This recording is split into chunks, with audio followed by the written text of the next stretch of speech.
সান্ডা তেল নাম শুনলেই অনেকেই নানা ধরনের দাবি শুনে থাকেন, কিন্তু আদৌ কি এই তেল কাজ করে? কোথা থেকে আসে এই সান্ডা তেল? কিভাবে ব্যবহার করা হয়? এর উপকারিতা ও বিপদগুলো কি কি? এই ভিডিওতে আমরা জানাবো সান্ডা তেল সম্পর্কে বৈজ্ঞানিক তথ্য, প্রচলিত ভুল ধারণা এবং এর সঠিক ব্যবহার।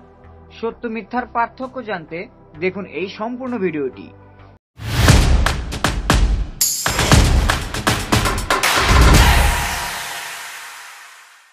তুমি কি জানো মরুভূমির এক ধরনের টিকটিকি থেকে তৈরি একটি তেল, যেটা নিয়ে রীতিমতো গুজব, বিশ্বাস আর বিজ্ঞান তিনটাই ঘুরে বেড়াচ্ছে?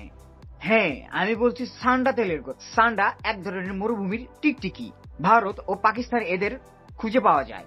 প্রচলিত বিশ্বাস অনুযায়ী এই প্রাণীর চর্বি থেকে বানানো সান্ডা তেল পুরুষের শক্তি ও স্ট্যামিনা বাড়ায়।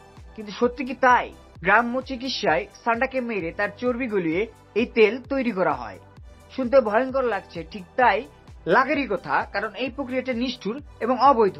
দেশের অনেক দেশেই এটা বেআইনি। তথ্য বলেছে এখনো কোনো বৈজ্ঞানিক গবেষণায় প্রমাণ হয়নি যে ঠান্ডা তেল আসলেই শরীরের ভেতরে কিছু করে, বরং অনেক সময় এতে ক্ষতি হয়, ত্বকে জ্বালাপালা, সংক্রমণ, এমনকি অ্যালার্জি ও সাইকোলজিক্যাল ডিপেন্ডেন্সি হতে পারে।